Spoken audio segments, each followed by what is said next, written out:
Before starting the video, don't forget to subscribe the channel, press the bell icon and select all. Hello students, आज हम बात करने वाले हैं post fertilisation के लास्ट इवेंट्स के बारे में, फ्रूट फॉर्मेशन के बारे में। तो लास्ट वीडियो में हम डिस्कस कर रहे थे सीड फॉर्मेशन के बारे में कि सीड कैसे फॉर्म होता है, किस तरीके से यहाँ पे जो जाइगोट होता है वो क्या करता है, डिवाइड होता है और फिर वहां पे एम्ब्रियो का फॉर्मेशन करता है। एम्ब्रियो फॉर्म करने के बाद जो हमारे पास क्या है, एम्ब्रियोजेनेसिस जैसे ही कंप्लीट होती है तो हम बात कर रहे थे कि सीड का फॉर्मेशन हो जाता है और जब वहां पे सीड बन जाता है तो सीड फॉर्मेशन और जो हमारे पास फ्रूट फॉर्मेशन की प्रोसेस होती है, the formation of fruit and seed दोनों सिमल्टेनियस एक साथ होती रहती है। जो ओव्यूल होता है वो क्या करता है, फाइनल प्रोडक्ट जो सीड का फॉर्मेशन करता है और जो हमारे पास ओवरी होती है वो ओवरी यहाँ पे क्या करती है, फ्रूट का फॉर्मेशन करती है। तो जो हमारे पास फ्रूट है उसको हम क्या करते हैं, दो कैटेगरीज में क्या करते हैं, डिवाइड करते हैं। एक होता है हमारे पास जिसको हम कहते हैं कि हमारे पास फ्रूट होता है जिसको हम कहते हैं ट्रू फ्रूट्स होता है, और एक हमारे पास होता है जिसको हम कहते हैं फॉल्स फ्रूट। तो ये हमारे पास क्या होते हैं, दो टाइप के क्या होते हैं, फ्रूट्स होते हैं, true fruits and false fruits. तो जो जैसे हम प्रीवियस वीडियो में बात कर रहे थे, हमारे पास एक डिप्लॉयड जाइगोट है। ये जाइगोट क्या करेगा, यहाँ पे डिवाइड होता रहेगा और एक क्या बनाएगा, एम्ब्रियो का फॉर्मेशन कराएगा। जाइगोट आपको पता है कहां पे होता है, at the micropylar and. Micropylar and में क्या होता है, जाइगोट प्रेजेंट होता है। जैसे जैसे यहाँ पे क्या होता रहता है, जाइगोट डिवाइड करता है, एंडोस्पर्म से वो न्यूट्रिशन लेता रहता है और उसके बाद वो क्या करता है, वहां पे जो हमारे पास फाइनल प्रोडक्ट है सीड का फॉर्मेशन करता है। तो जो ओवरी होती है, जो ओव्यूल के बाहर स्ट्रक्चर होता है जिसको हम ओवरी कहते हैं, वो ओवरी क्या करती है, यहाँ पे वो फ्रूट का फॉर्मेशन करती है। तो फ्रूट्स हमारे पास जो होता है वो क्या करेगा, यहाँ पे जो हमारे पास ट्रू फ्रूट्स जो फ्रूट्स है, अगर फ्रूट्स का फॉर्मेशन ओवरी से हो रहा है, ओनली जो ओवरी है वो फ्रूट को फॉर्म करने में क्या कर रही है, पार्टिसिपेट कर रही है, तो उस कंडीशन में जो फ्रूट बनेगा उसे हम ट्रू फ्रूट्स कहेंगे। और जैसे हम यहां पे बात करें कि अगर यहां पे फ्रूट के फॉर्मेशन में अगर कोई भी फ्लावरिंग पार्ट ओवरी के अलावा क्या करता है, पार्टिसिपेट करता है, तो ऐसे फ्रूट्स को हम हमेशा क्या कहते हैं, फॉल्स फ्रूट्स कहते हैं। और इसमें क्या होता है, जैसे थैलेमस हो गया या अदर जो पार्ट हैं फ्लावरिंग पार्ट, वो क्या करते हैं, यहाँ पे पार्टिसिपेशन करते हैं फ्रूट को यहाँ पे बनाने के लिए। तो ऐसे फ्रूट्स को हम क्या कहते हैं, फॉल्स फ्रूट कहते हैं। तो जो हमारे पास फ्रूट्स होता है उस फ्रूट्स की जो आउटर मोस्ट क्या होती है, वॉल होती है, उसको हम क्या कहते हैं, पेरिकार्प। लास्ट वीडियो में हम बात कर रहे थे कि जो हमारे पास पेरिकार्प है, या जैसे हम सीड की बात कर रहे थे कि उसका आउटर मोस्ट पार्ट क्या होगा, उसका आउटर मोस्ट पार्ट हमने कहा था कि एक का होता है टेस्टा, और टेस्टा के अंदर उसके पास क्या होता है, टैगमन होता है। तो ये हमने क्या कहा था, ये हमने सीड के बारे में बात की थी। ऐसे ही यहाँ पे फ्रूट्स का जो आउटर मोस्ट पार्ट होता है उसे हम क्या कहते हैं, पेरिकार्प कहते हैं। दूसरा जो यहाँ पे पार्ट होता है इसको हम क्या कहते हैं, इसको हम कहते हैं मीजोकार्प, इसको हम मीजोकार्प कहते हैं। और जो हमारे पास तीसरा पार्ट होता है, उस तीसरे पार्ट को जो इनर मोस्ट पार्ट होता है उसको हम क्या कहते हैं, एंडोकार्प कहते हैं, उसको हम कहेंगे एंडोकार्प। तो इस तरीके से हमारे पास यहाँ पे क्या होता है, जो फ्रूट होता है इसमें ये लेयरिंग होती है। कुछ फ्रूट्स में क्या होता है जिसमें हम मीजोकार्प खाते हैं, जो एटेबल पार्ट होता है वो मीजो पार्ट होता है, किसी में एंडो पार्ट क्या होता है, यहाँ पे एटेबल पार्ट होता है। तो अगर हम यहाँ पे बात करें कि जो फ्रूट्स है वो फ्रूट्स क्या करेगा, यहाँ पे ओवरी से तो वो फॉर्मेशन हो रहा है, लेकिन जो फॉल्स फ्रूट है, जैसे हमारे पास यहाँ पे एग्जाम्पल है फॉल्स फ्रूट के, वो एग्जाम्पल क्या है, जैसे कि हम कैस्यू की बात करें, जो कैस्यू होता है, काजू, वो क्या होता है, फॉल्स फ्रूट होता है। जैसे कि अगर हम बात करें स्ट्रॉबेरी, जो स्ट्रॉबेरी होती है, स्ट्रॉबेरी भी हमारे पास एग्जाम्पल किस चीज का है, फॉल्स फ्रूट का एग्जाम्पल है। तो ये जो हमारे पास फ्रूट्स हैं, जैसे हम एक दूसरा एग्जाम्पल एनसीईआरटी में मेंशन है एप्पल, एप्पल भी हमारे पास क्या है, फॉल्स फ्रूट है। अगर हम यहाँ पे देखेंगे कि जो एप्पल है उस एप्पल में इस तरीके का एक डायग्राम हमारी एनसीईआरटी में मेंशन है। ये वाला पार्ट जो हमारे पास है, इस पार्ट को हम कहते हैं थैलेमस। अगर हम एप्पल को कट करें तो एप्पल को कट करने पे जो हमें कुछ स्ट्रक्चर होगा, वो अगर हम यहां से देखें तो यहाँ पे क्या होता है, इसके सीड्स प्रेजेंट होते हैं। और अगर हम इसे यहाँ पे इस तरीके से यहाँ पे कट करके देखें तो ये हमारे पास क्या हो गया, थैलेमस हो गया। यहाँ पे अगर हम इसे देखेंगे तो ये हमारे पास क्या हो गया, मेसोकार्प। एंड ये वाला पार्ट जो हमारे पास है, ये हमारे पास क्या हो गया, यहाँ पे सीड हो गया।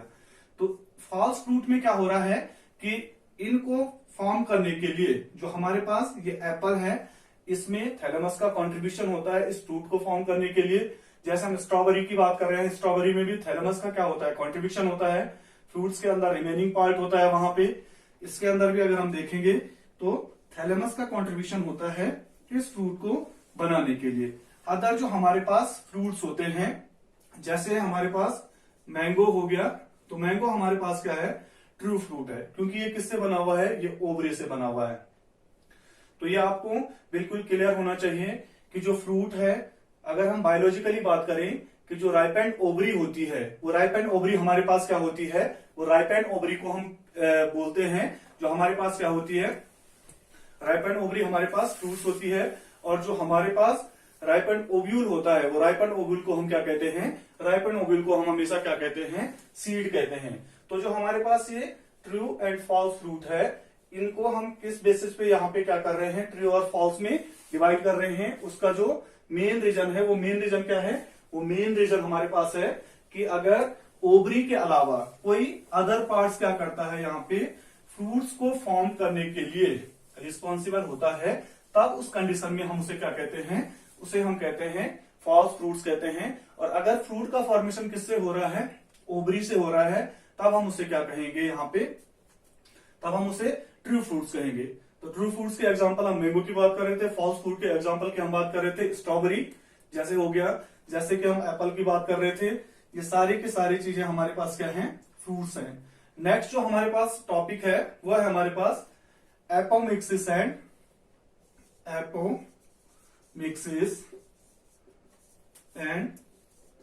Poly embryony.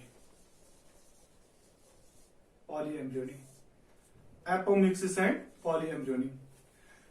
कुछ फ्रूट्स होते हैं जिनको हम क्या कहते हैं, पार्थिनोकार्पिक फ्रूट। Parthenocarpic fruits.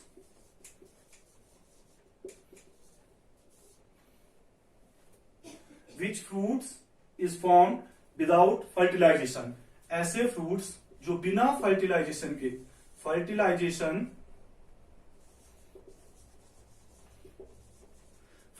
की प्रोसेस के बिना जो फ्रूट्स क्या होते हैं, जिनका फॉर्मेशन होता है, ऐसे फ्रूट्स को हम हमेशा क्या कहते हैं, पार्थिनोकार्पिक फ्रूट्स कहते हैं। और पार्थिनोकार्पिक फ्रूट्स का जो हमारे पास एग्जांपल है वो क्या है, बनाना।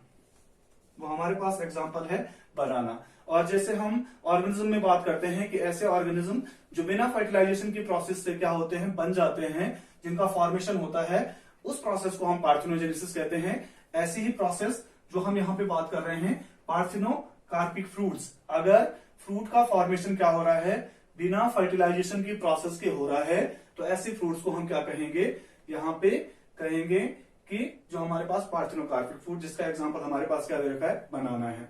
तो अब हम बात करेंगे कि जो एपोमिक्सिस है, एपोमिक्सिस है क्या, और जो पॉली एम्ब्रियोनी की प्रोसेस है, ये प्रोसेस क्या होती है।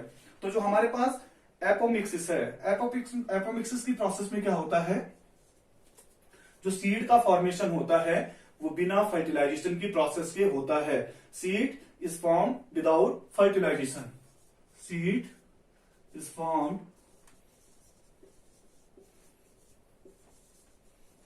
Without fertilisation. अगर बिना फर्टिलाइजेशन के यहां पे क्या हो रहा है, सीड का फॉर्मेशन हो रहा है, तो उस प्रोसेस को हम क्या कहते हैं, उस प्रोसेस को हम कहते हैं यहां पे एपोमिक्सिस। एपोमिक्सिस क्या है, a type of asexual reproduction.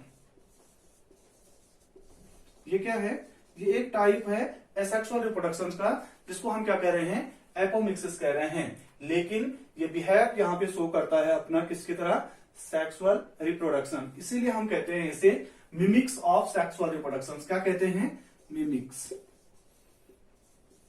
Mimics of sexual reproduction.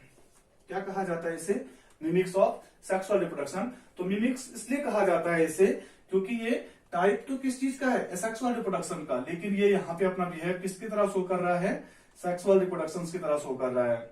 तो कहने का मतलब क्या है यहाँ पे कि जो हमारे पास जो ये एपोमिक्सिस की प्रोसेस होती है, इसमें सिंगल पेरेंट्स क्या होता है, इन्वॉल्व होता है, तभी हम इसे क्या कह सकते हैं यहाँ पे कि एक टाइप है किसका, एसेक्सुअल रिप्रोडक्शन का। अब यहाँ पे क्वेश्चन ये होता है कि सीड अगर यहाँ पे फॉर्म हो रहा है, सीड का फॉर्मेशन तो तभी होगा जब पॉलिनेशन की प्रोसेस होगी, और जब पॉलिनेशन होगा उसके बाद फर्टिलाइजेशन होगा, जब फर्टिलाइजेशन होगा तो फर्टिलाइजेशन के बाद क्या बनेगा, जाइगोट बनेगा, जब जाइगोट बनेगा तो एम्ब्रोजेनेसिस की प्रोसेस होगी, एम्ब्रोजेनेसिस के बाद क्या होगा, वहां पे सीड का फॉर्मेशन होगा, फ्रूट बनेगा। लेकिन हमने पार्थिनोकार्पिक फ्रूट्स की भी बात की थी कि पार्थिनोकार्पिक फ्रूट्स में क्या होता है, बिना फर्टिलाइजेशन के क्या बन रहा है, फ्रूट्स बन रहा है। और यहाँ पे जो एपोमिक्सिस है, एपोमिक्सिस में भी क्या हो रहा है, seed is form without fertilisation. Seed का फॉर्मेशन कैसे हो रहा है, बिना फर्टिलाइजेशन की प्रोसेस के सीड का फॉर्मेशन हो रहा है। इसका मतलब यहाँ पे क्या हो रहा है कि जो हमारे पास मियोसाइट्स, जो मियोसाइट सेल है, आपको पता है मियोसाइट सेल जिसको हम क्या कहते हैं, एग सेल कहते हैं। तो यहाँ पे क्या होगा, जो मियोसाइट्स है वो मियोसाइट्स क्या करेगी, हमने क्या कहा था, गैमेट फॉर्मेशन के टाइम पे क्या होगा, रिडक्शन डिवीजन होगा, और हमारे पास क्या बनेगी, हमारे पास बनेगी हैप्लॉइड सेल। लेकिन यहाँ पे क्या होता है कि जो मियोसाइट्स है इसमें रिडक्शन डिवीजन नहीं होता है, इसमें आरडी नहीं होगा, इसमें क्या होगा, इक्वेशनल डिवीजन। इसमें क्या होगा, इक्वेशनल डिवीजन। और इक्वेशनल डिवीजन आपको पता है जिसको हम माइटोसिस कहते हैं, chromosome number remain same in progeny. जो यहाँ पे प्रोजेनी बनेगी उसमें जो क्या होगा, क्रोमोसोम नंबर होंगे वो हमेशा क्या होंगे, सेम होंगे। और जब इसमें क्रोमोसोम नंबर सेम होंगे तो क्या हो जाएगा, यहाँ पे डिप्लॉइड ही क्या बनेगी, बहुत सारी सेल्स बनेगी। इस तरीके से यहाँ पे क्या होगा, कंटिन्यूअसली डिवीजन होता रहेगा और बहुत सारी क्या होंगी, डिप्लॉइड सेल्स बनेगी, जो क्या बनाएंगी, एक एम्ब्रियो का फॉर्मेशन करेंगी। इस तरीके से यहाँ पे क्या हो जाएगा कि जो हमारे पास मतलब कोई मायोसाइट्स है वो क्या करेगी, बिना फर्टिलाइजेशन के, क्योंकि इसमें रिडक्शन डिवीजन जब नहीं होगा। आपको पता है कि जो एग सेल है वो एग सेल कैसी होती है, वो एग सेल हैप्लॉइड होती है। तो इसके पास नंबर ऑफ क्रोमोसोम n है, हैप्लॉइड है। एक मेल गैमेट आएगा, जब मेल गैमेट आएगा तो फ्यूज्ड होगा, फ्यूज्ड होने के बाद क्या हो जाएगा, डिप्लॉइड सेल बना रहा था वो। लेकिन हम यहाँ पे कहीं पे भी नहीं कह रहे हैं कि जो एपोमिक्सिस की प्रोसेस है, या जो हम यहाँ पे बात कर रहे हैं कि जो पॉली एम्ब्रियोनी है या एपोमिक्सिस है, इस एपोमिक्सिस की प्रोसेस में कहीं पे भी हम मेल गैमेट्स की बात नहीं कर रहे हैं। जो हमारे पास सेल है वही मायोसाइट सेल्स क्या कर रही है, कंटिन्यूअसली यहाँ पे क्या कर रही है, इक्वेशनल डिवीजन, माइटोटिकली क्या हो रही है, डिवाइड हो रही है, मियोसिस की प्रोसेस नहीं हो रही है। वही सेल्स क्या कर रही हैं, कंटिन्यूअसली डिवाइड होकर के क्या बना रही हैं, वहां पे वही पूरी तरीके से वहां पे फॉर्मेशन कर रही है एक एम्ब्रियो का। और वही एम्ब्रियो फाइनली क्या हो रहा है, डेवलप हो रहा है किसमें, डिप्लॉइड सेल्स में। डिप्लॉइड क्या बन रहा है, एम्ब्रियो बन रहा है, और वहीं से क्या बन रहा है, एक हमारे पास सीड का फॉर्मेशन वहां पे हो रहा है, जिसको हम एपोमाइटिक सीड भी कहते हैं। और ये सीड हमेशा क्या होता है, डिप्लॉइड होता है। तो इस तरीके से यहाँ पे क्या होता है, एपोमिक्सिस की प्रोसेस हो रही है। तो दूसरी सेल्स जैसे हम बात कर रहे थे कि हमारे पास एम्ब्रियोसैक है, एम्ब्रियोसैक आपको पता है, एम्ब्रियोसैक। हमने फंक्शनल ओव्यूल की हम बात कर रहे थे कि जो हमारे पास ओव्यूल है इसके अंदर वाला पार्ट क्या है, एम्ब्रियोसैक है। एम्ब्रियोसैक के बाहर क्या है, यहाँ पे न्यूक्लियस सेल है। तो जो न्यूक्लियस सेल की हम बात कर रहे हैं, अगर यहाँ पे क्या है, हमारे पास कोई न्यूक्लियस सेल है, तो इस न्यूक्लियस सेल बाहर, ये एम्ब्रियोसैक अगर हम मान के चले, इसके बाहर क्या है, न्यूक्लियस सेल है। ये न्यूक्लियस सेल्स भी क्या है, डिप्लॉइड हैं।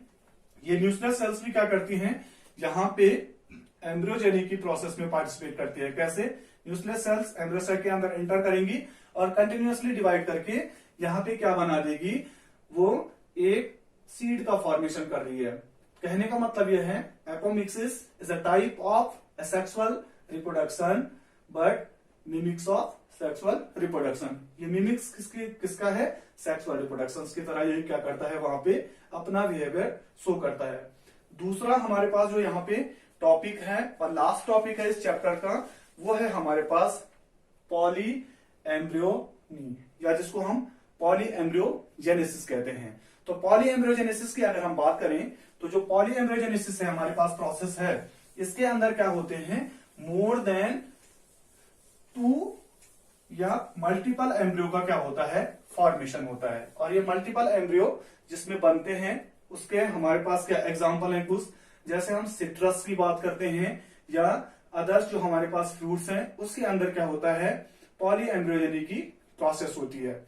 तो पॉली एम्ब्रियोजेनी भी एक ऐसी प्रोसेस है, जैसे हम बात करें पॉली एम्ब्रियोजेनी की, तो पॉली एम्ब्रियोजेनी एक ऐसी प्रोसेस है जिसमें क्या होगा, जो हमारे पास एम्ब्रियो सैक है, इस एम्ब्रियो सैक के बाहर जो ये सेल्स है, इस तरीके की डिप्लॉयड सेल्स हैं, जिनको हम अभी बात कर रहे थे कि यहाँ पे क्या है, ये डिप्लॉयड सेल्स है। इन सेल्स को हम क्या कह रहे हैं, न्यूक्लियस सेल्स कह रहे हैं। ये न्यूक्लियस सेल्स क्या करेंगी, एंटर करेंगी एम्ब्रियो सैक के अंदर। जैसे ये एंटर करेंगी तो ये भी क्या होंगी, माइटोटिकली डिवाइड होंगी।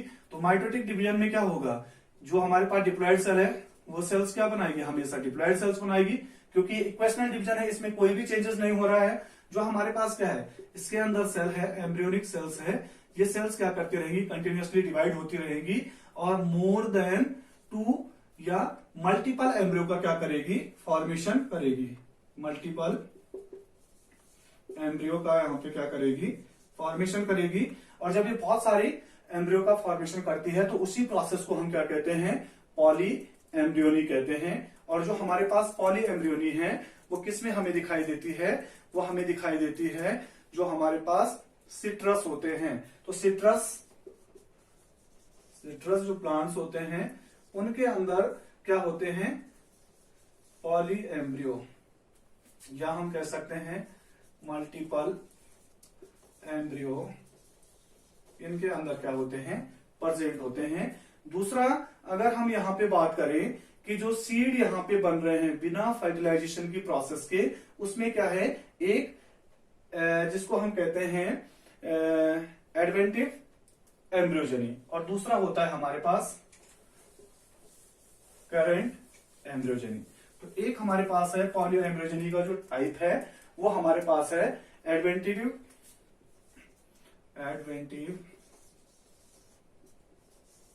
एम्ब्रियोजेनी, एंड सेकेंड टाइप हमारे पास यहां पे क्या है, रिकरेंट एम्ब्रियोजेनी।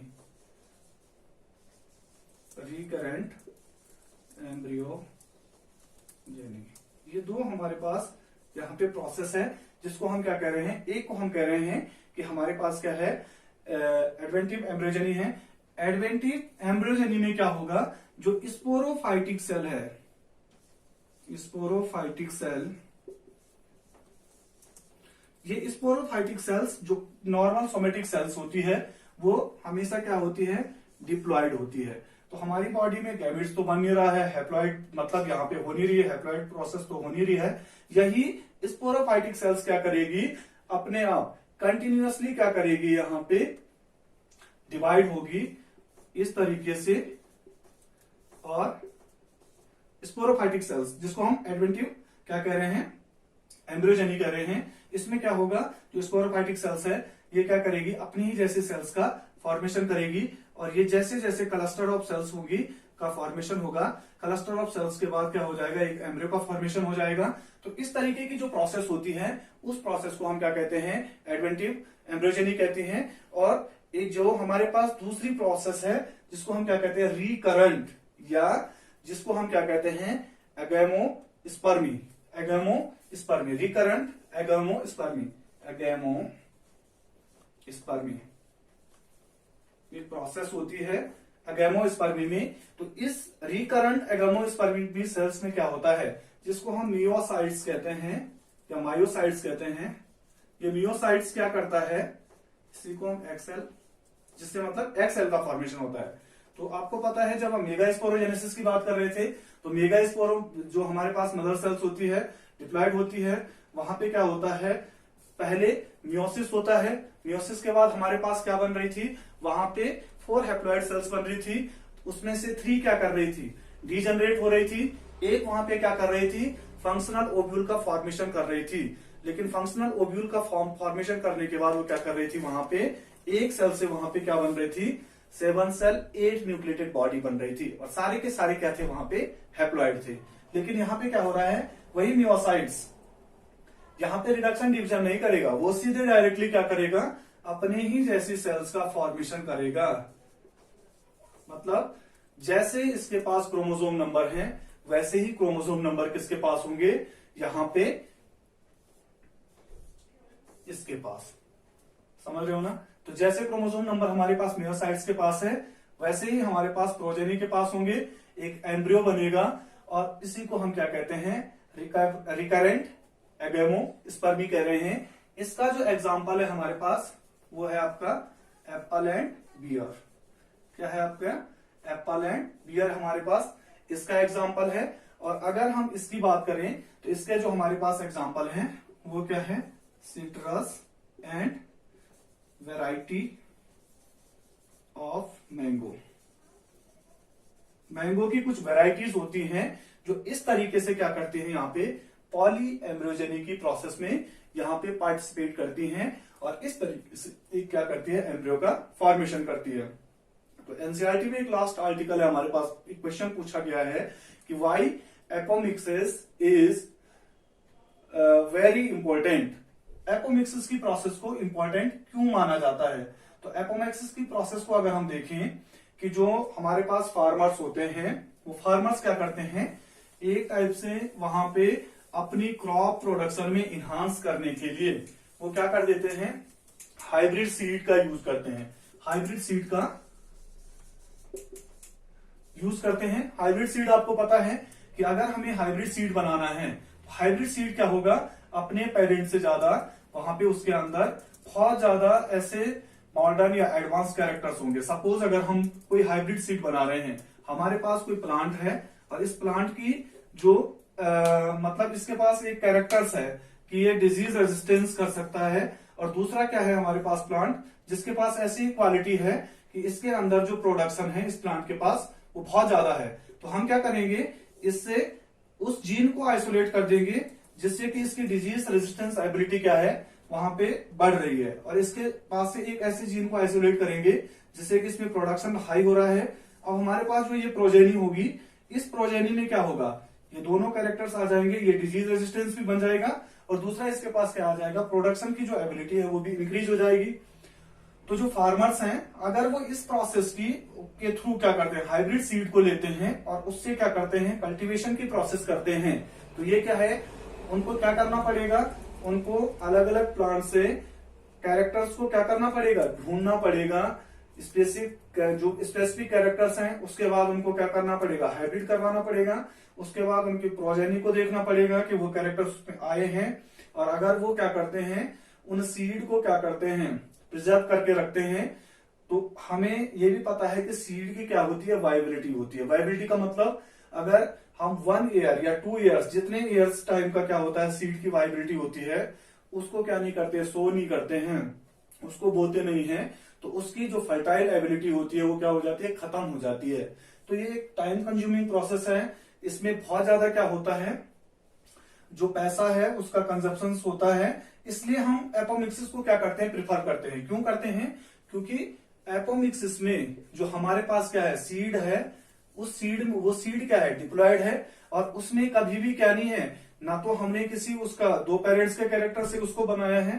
तो इसके पास जो कैरेक्टर्स को रिटेन करने की एबिलिटी होगी वो क्या होगी, हाइब्रिड सीड से ज्यादा होगी।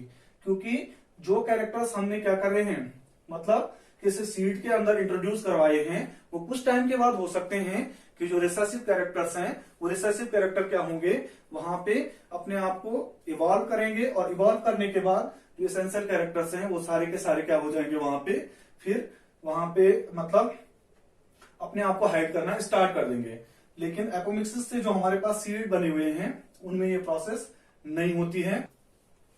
तो हमारे पास सेकेंड चैप्टर जो है वो कंप्लीट हो चुका है। नेक्स्ट वीडियो में हम एक नए चैप्टर्स के बारे में बात करेंगे। Thank you and have a nice day.